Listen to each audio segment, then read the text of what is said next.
Coming up in this Brightline construction update.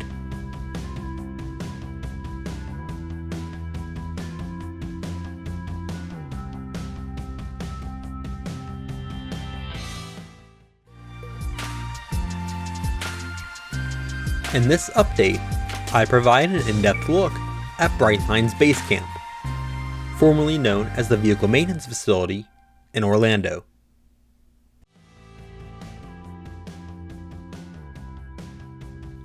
Basecamp is located on 62 acres on the southern side of Orlando International Airport. Basecamp will be the primary maintenance facility for Brightline's fleet of 10 trains, once service to Orlando begins later in 2023. This state-of-the-art facility cost $100 million to construct, with construction beginning in 2019 and substantial completion reached in late 2022. 8 of Brightline's trains will be inspected and maintained at this facility nightly, with the other 2 being looked over at Brightline's existing running repair facility in West Palm Beach. We'll start our tour at the entrance to the facility, which is located on a street aptly named for Henry Flagler. He was responsible for originally developing the Florida East Coast Railway between Jacksonville and Miami, and to who Brightline can track its corporate lineage back to. The construction trailers on the left here were originally the base of the facility's construction here, but have since been taken over by Herzog, which has the maintenance contract for all of Brightline's track between Orlando and Cocoa. The facility is anchored by the main shop building.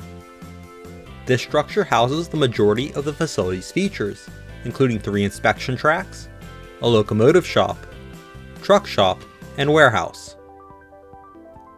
There is a loading dock here, where the facility can receive different parts and materials needed to maintain and repair the trains, as well as the facility as a whole. This is followed by the administration building, which houses offices for the staff that are based out of Orlando.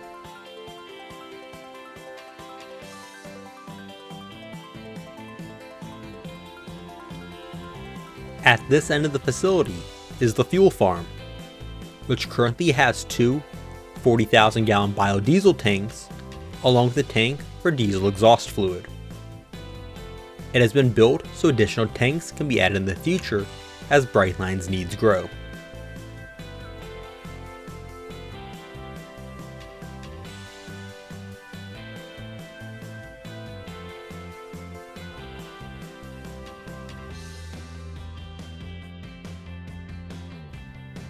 Brightline's newest train, Bright Orange 2, is enjoying some time in the sun here outside the shop.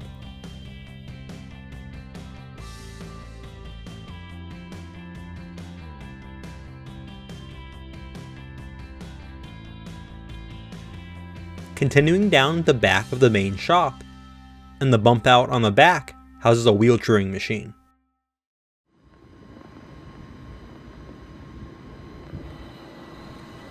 A wheel truing machine is able to mill the surface of the train's wheels to match a certain round profile. This machine is how flat spots, which are the thumping sounds you may hear as trains pass, are removed to provide a smooth ride for passengers, while a single wheel set is displayed on it here. This work can be done while a wheel is still under a train, with the train passing right through the building, allowing the problem to be solved without having to change the wheels.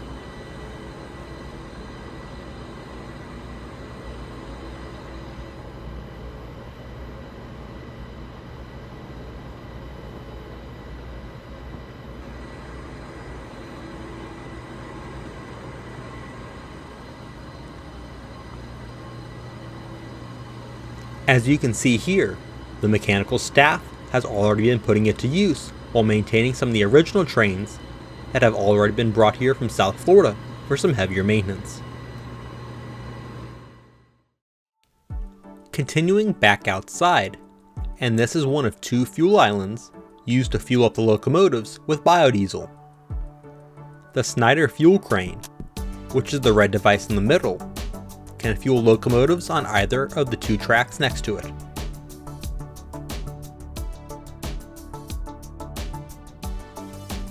Here is a look at it in use when Bright Orange 2 was being delivered and also fueled up for the first time.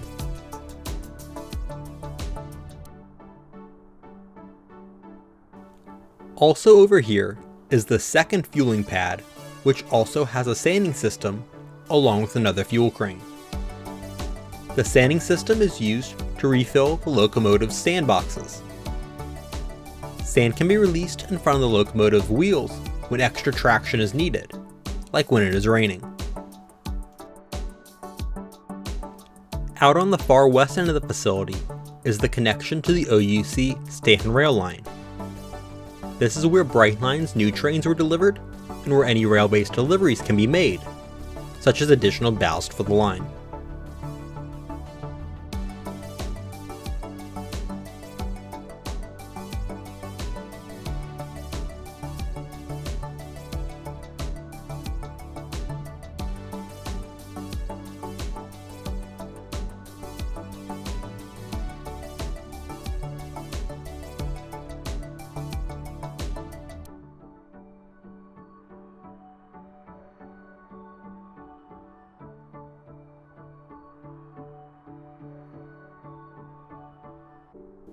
On the side here is covered outdoor storage for the facility.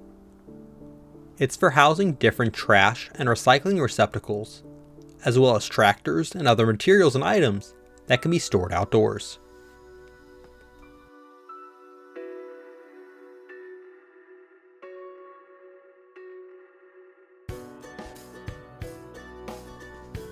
This is the front of the building. Track 1 on the far left enters the locomotive shop, followed by tracks 2, 3, and 4, which pass through the whole building.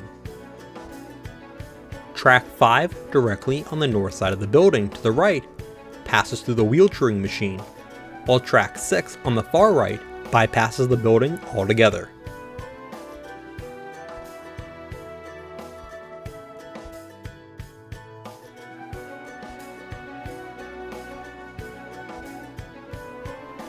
Now let's take a look inside.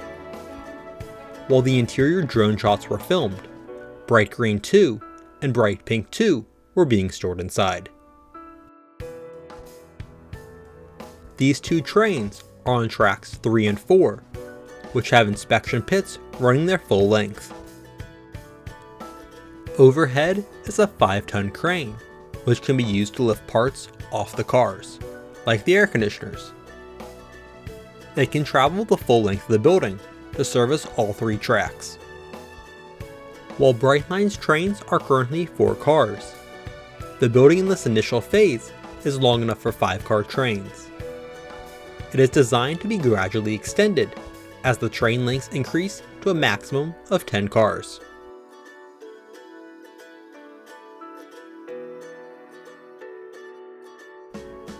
On track 2 is the drop table. This allows trucks on both the coaches and locomotives to be disconnected and drop down 25 feet before moving through a short tunnel underground, before coming back up in the truck shop. A new truck can then be brought back to the car and attached so that the train set can be quickly returned to service while the original truck is being worked on.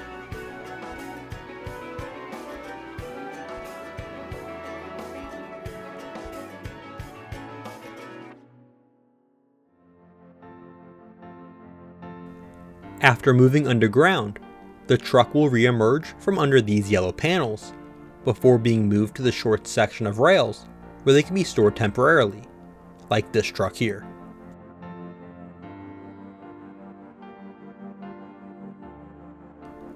Once some initial disassembly occurs, crews can use the 30-ton crane on this side of the building to pick up the truck and place it in the truck wash room, where all of the parts and pieces can receive a deep cleaning before they are refurbished and reassembled. Continuing on, here are a few mobile jacks. This area will also be used for truck reassembly and storage until the time comes for them to re-enter service. A few new trucks are also being stored here for the time being.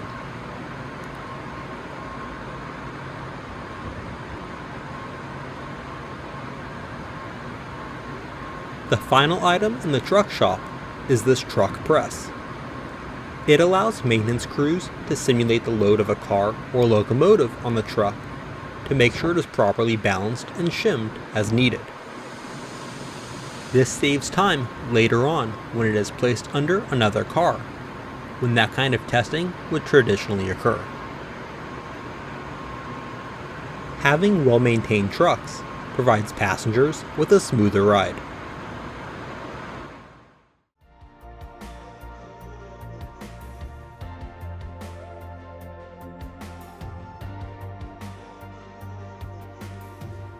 Continuing down this side of the building is the locomotive shop. While only being used to store trucks when this drone video is filmed, this is where Brightline's extra locomotive will be inspected and maintained. Having an extra locomotive, like this one seen on another visit, allows Brightline to rotate locomotives among its trains for maintenance and repairs without having to take an entire train set out of service, which they've had to do up until now. This track also has a short inspection pit to allow work underneath. The trucks that were stored on the track during the drone video have since been moved along the wall.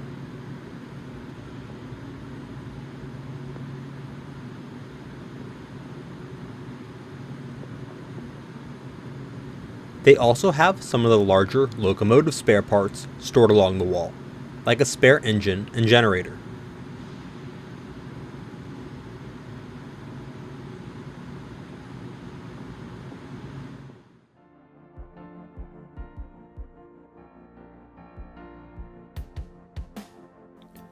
Siemens, who also manufactured Brightline's trains, have the maintenance contract for them and are responsible for performing the actual inspections and repairs with oversight from Brightline's own mechanical team. Once service to Orlando begins, this facility will become operational 24/7.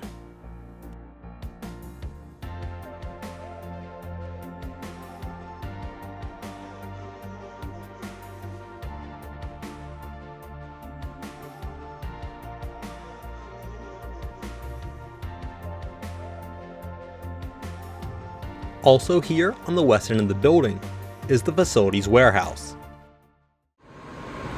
This 11,000 square foot room is 3 stories tall and contains almost every spare part imaginable for the trains.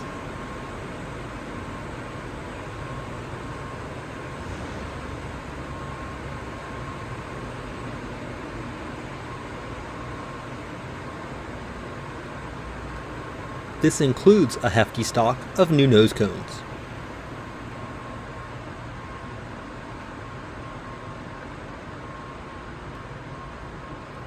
Elsewhere in here, you can find everything from new bathroom fixtures and water tanks, to new lights, and even the smallest nuts and bolts needed to hold everything together.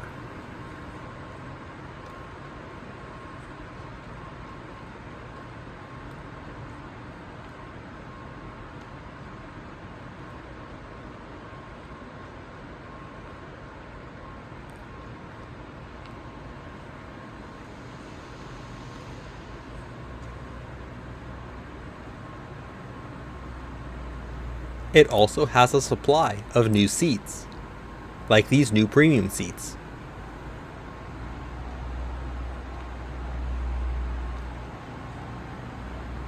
There are also new smart seats here.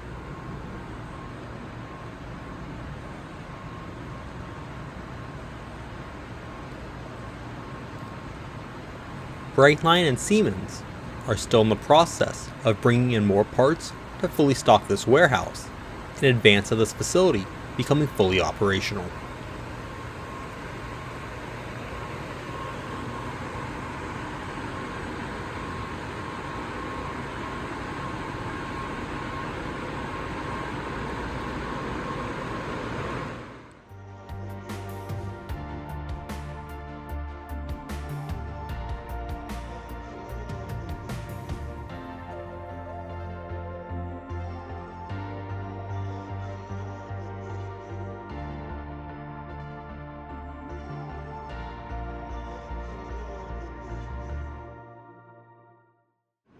Now that I've shown everything above ground in here, it's time to take a trip down into one of the inspection pits to see what the underside of the trains look like.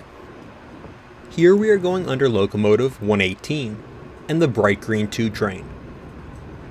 We have passed under the nose, followed by the lead truck now.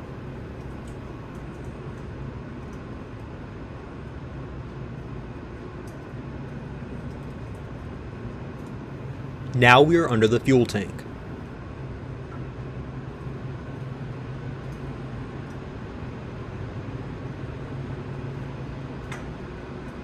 And the rear locomotive truck. I should note this portion was filmed prior to the train wash being commissioned, so some of the dirt and grime from Bright Green 2's trip across the country from Sacramento was still clinging on underneath. We are now moving under the premium coach. Regardless of the interior seating arrangement in the cars, underneath each car is identical. Some of the things we are passing under are the fresh and wastewater tanks for the restrooms, electrical components, brake gear, and plenty of wiring and piping.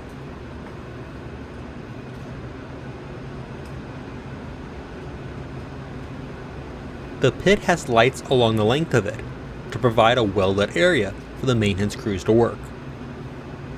The sides are also formed with ledges where steps and platforms can be placed to let the crews get up inside the cars.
And now finally, the rear locomotive.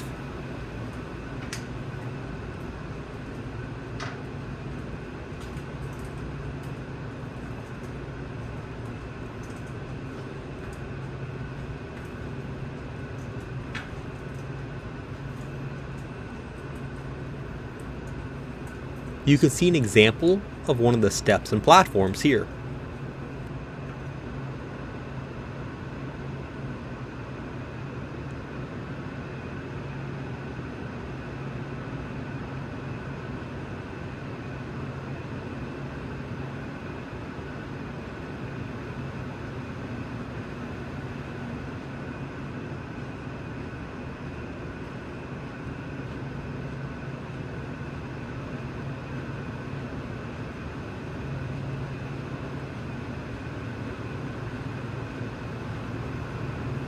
There are stairwells along the inspection pits, so you do not have to walk all the way to either end to go under or come out.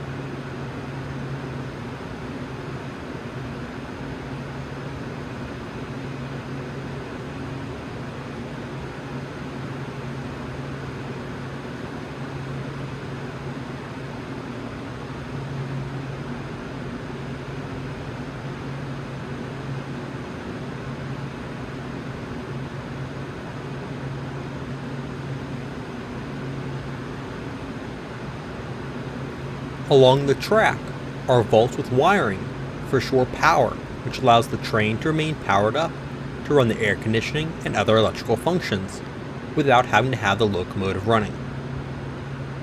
You can see some of the wires coming out of one of the vaults and connecting to the train between the locomotive and coach here.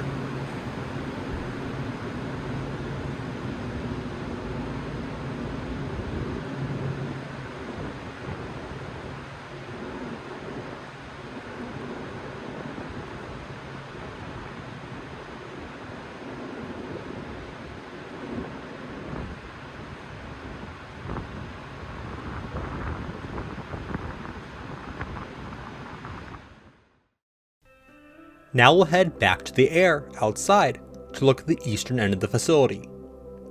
The building on the left here is the train wash, which we'll look at shortly.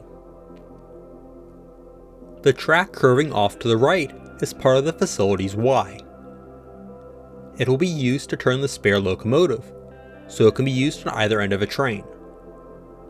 The tail track of the Y is just long enough for a single locomotive and one coach, or in the case here, the 3 GP38 locomotives that have been used on the Orlando line work trains.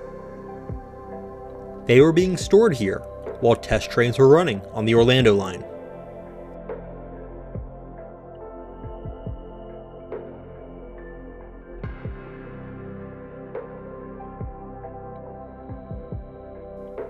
The other leg of the Y heads to the far east end of the facility, connecting to the track exiting the facility headed to the Orlando station. The tracks and service road then cross a box culvert before exiting the facility. There is a crossing here, but it is only an internal airport access road and not accessible to the general public. Plus, trains will only be moving at restricted speed.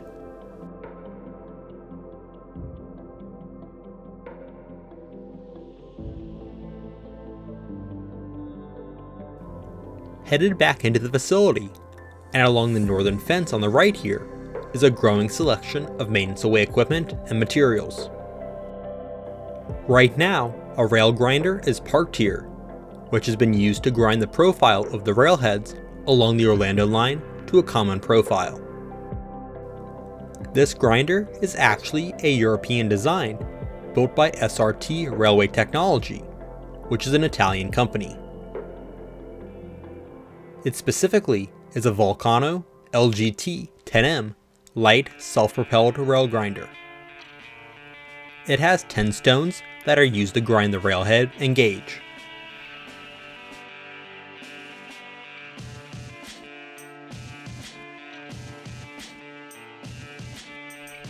Beyond the grinder, initial materials include extra ballast, rail, and ties, with more on the way. Herzog has also begun to bring in equipment for its maintenance work.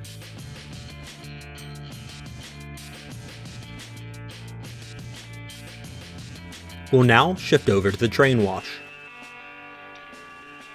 This new train wash is essentially an automated car wash, but supersized for trains.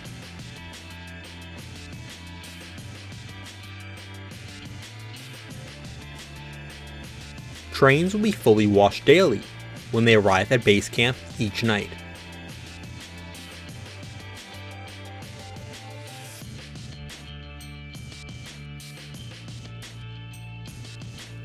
This is a fully automated custom system designed by Whitting Systems. It is similar to a standard automatic car wash with a pre-wash, soaping, brushes, rinse, and air dryer. Each cycle uses 938 gallons of water, with 78% of it able to be recycled. It also uses 8.7 gallons of soap.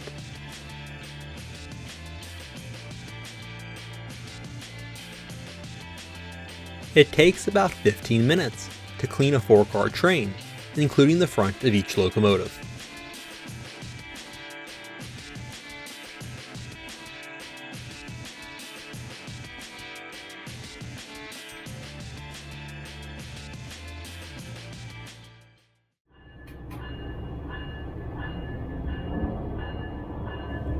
Here's a quick look at what it is like to go through the train wash from the locomotive cab.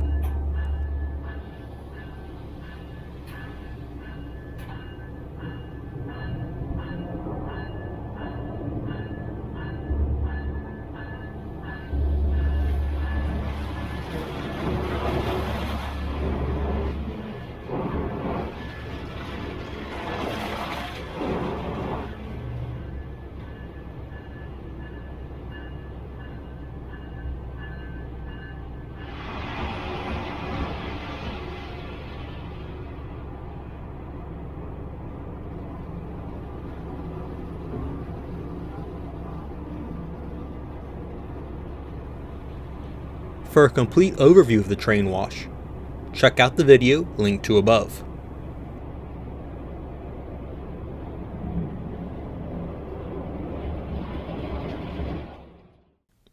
We'll wrap up with a look at some trains going in and out of the main shop building, along with being staged for some promotional photos, which I took full advantage of for some creative shots.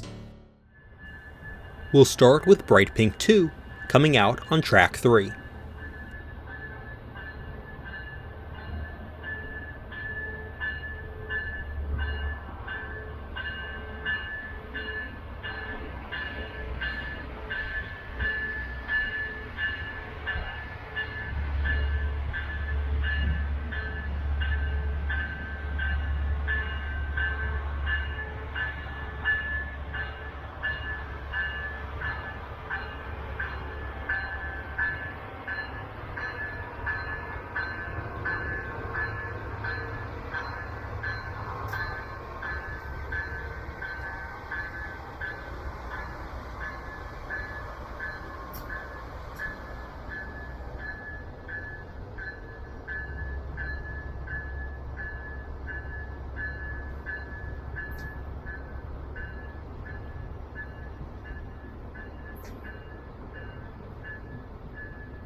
And headed back in.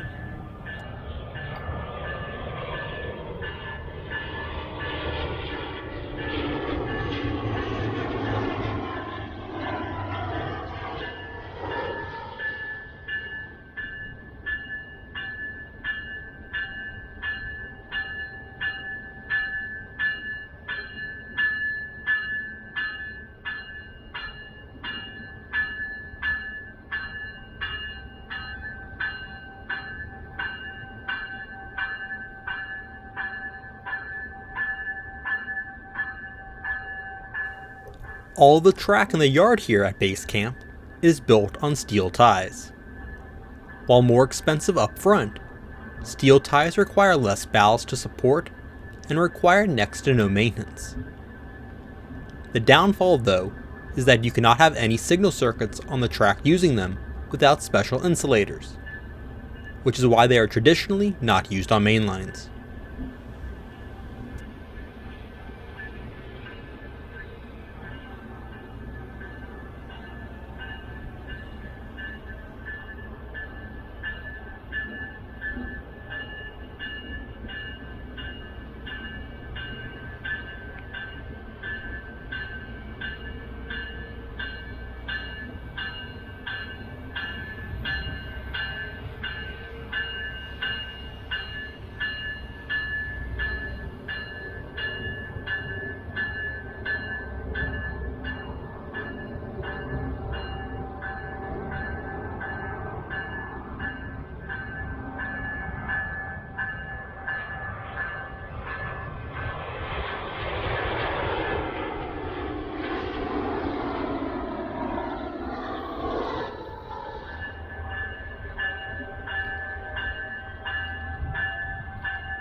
Bright Green 2 was then staged outside, along with Bright Pink 2.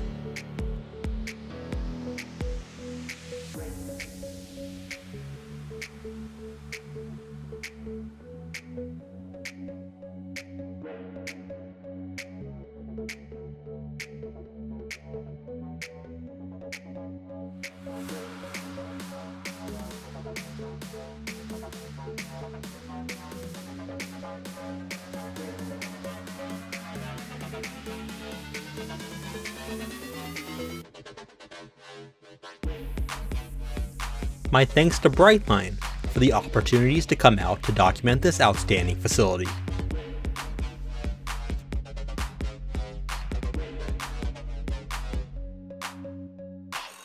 Thanks for watching. Be sure to like button and subscribe. Also check out my social media pages.